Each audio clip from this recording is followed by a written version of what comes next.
Olá, hoje a gente vai fazer um mergulho fundo na história do Paraná. Um território, nossa, enorme, né?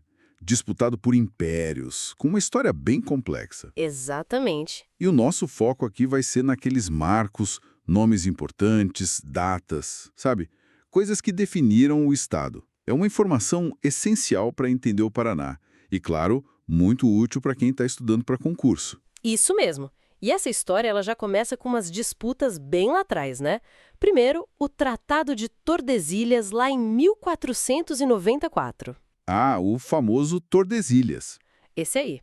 Ele, na teoria, colocou quase todo o Paraná como espanhol. Só que na prática mesmo, o que começou a definir as coisas foi outro tratado, o de Madrid, de 1750. Ah, o do Utipocidetes? Exatamente, o Utipocidet. Quer dizer, quem está ocupando, quem está usando a terra é o dono. Isso foi, assim, fundamental para Portugal levar vantagem, sabe?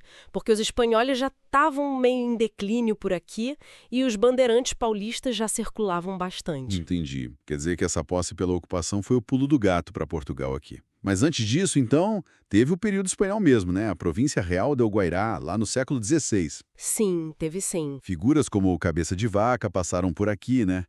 Diz que ele descreveu as cataratas em 1542. E fundaram vilas, Ontiveros, Vila Rica do Espírito Santo, que virou um centro de exploração indígena, pelo que eu li. Exatamente. Essa exploração no começo era muito pelo sistema de encomiendas, que era tipo uma forma de escravidão indígena meio disfarçada, né? Complicado. Aí surgiram as reduções jesuíticas como uma alternativa. Nossa Senhora de Loreto, por exemplo, fundada em 1610. Os jesuítas tentavam proteger os indígenas, criar um outro modelo ali. Mas não deu muito certo, pelo visto. Acabaram batendo de frente com os interesses dos colonos espanhóis e principalmente com os bandeirantes paulistas. Eles viam as missões como, sei lá, um estoque de índio para escravizar. Nossa. E aí veio a destruição. O ataque do Antônio Raposo Tavares, em 1632, foi um marco. Basicamente acabou com a presença espanhola mais efetiva por aqui e abriu caminho para os portugueses entrarem com mais força, inicialmente focados na extração mesmo. E essa ocupação portuguesa, então, o que motivou ela principalmente? Olha, basicamente duas coisas. Ouro, aquele de beira de rio, sabe? Ouro de aluvião, e a caça ao índio, para escravizar. Entendi. E nesse contexto, quem que se destacou? Quais lugares? Bem, Paranaguá é um exemplo-chave. O nome importante lá é Gabriel de Lara. Ele instalou o Pelourinho em 1646, símbolo de poder, né? E a vila mesmo foi criada em 1648. Paranaguá depois ficou muito importante com a farinha de mandioca. E Curitiba? Tem aquela história do nome, né? Quareaetuba, algo como muito pinhão. Isso, essa é a lenda mais famosa. E o Gabriel de Lara também atuou por lá. Instalou o Pelourinho em 1668. A primeira autoridade local foi o Mateus Leme. Mas tem uma data que é considerado o marco zero da organização política, certo? Tem sim, e é bom anotar para quem estuda. 29 de março de 1693. Foi a primeira eleição da Câmara Municipal. Um passo importantíssimo. Faz sentido. E não dá para esquecer dos Campos Gerais, né? A ocupação veio muito da expansão paulista, mas o que realmente dinamizou a região foi o tropeirismo. Ah, os tropeiros, ligando o sul com o sudeste. Exatamente. Essa rota foi fundamental. Formou cidades como Castro, Ponta Grossa e criou uma elite local ligada à pecuária. Essa força econômica vai ser importante depois. Imagino que sim. Essa força dos Campos Gerais. E depois veio a erva mate também, né? Isso deve ter pesado na hora de pensar em separar do São Paulo.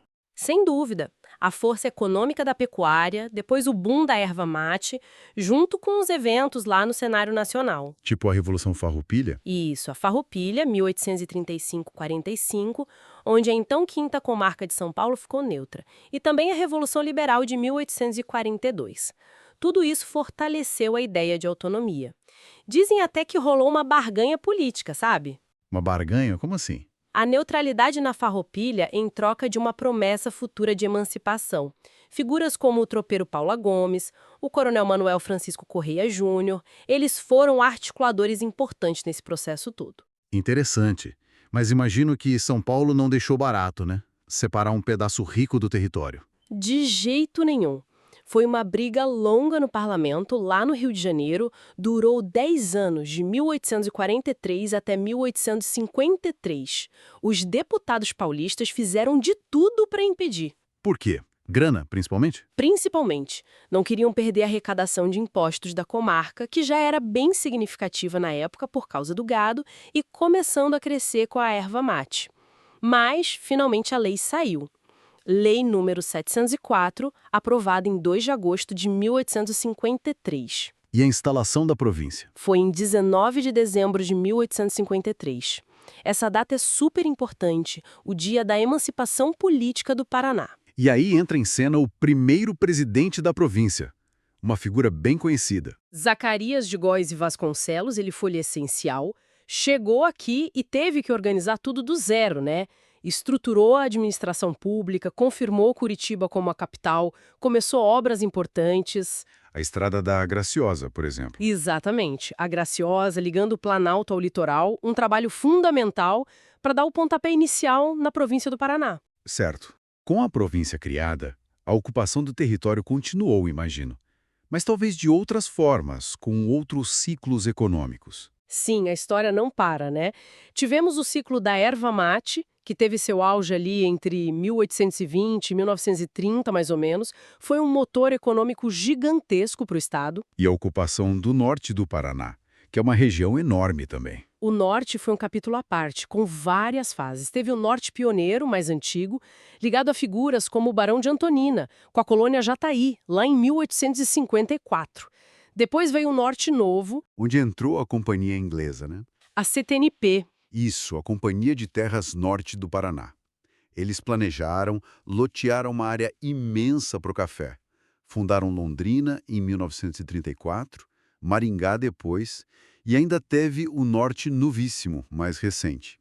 Foi uma colonização bem planejada, diferente do que tinha acontecido antes em outras áreas, E o Oeste e o Sudoeste. que também tem histórias bem particulares, inclusive de conflitos. Verdade.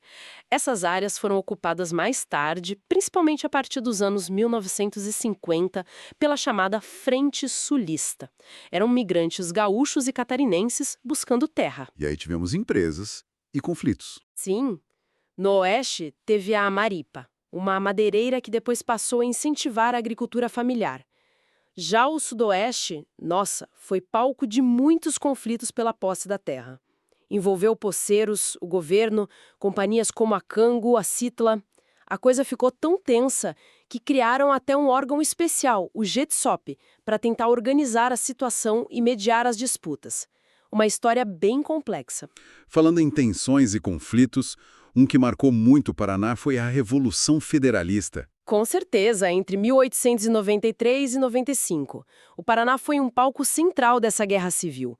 E o episódio mais emblemático é o Cerco da Lapa, em 1894. A resistência na Lapa. Exato.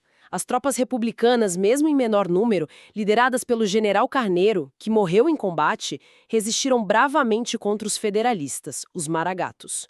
Eles não conseguiram impedir a tomada da cidade, mas atrasaram o avanço inimigo por quase um mês. E isso foi decisivo. Foi crucial, deu tempo para o governo federal lá no Rio se reorganizar e, no fim das contas, vencer a Revolução.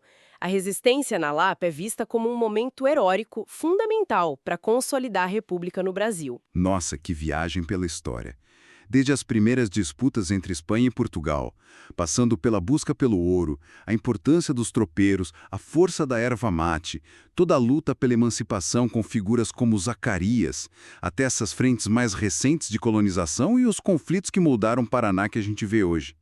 Muitos nomes, muitas datas importantes aí. E fica a reflexão, né? Como todo esse passado, essas disputas por terra, os ciclos econômicos tão diferentes, ouro, gado, erva, café, madeira, os modelos de colonização, desde a coroa até as companhias privadas, e a ação do governo, os conflitos internos, a guerra civil, como tudo isso ainda influencia a identidade do Paraná hoje. E os desafios que o Estado enfrenta. Quais desses legados do passado a gente consegue ver mais claramente no presente? É algo para a gente continuar pensando.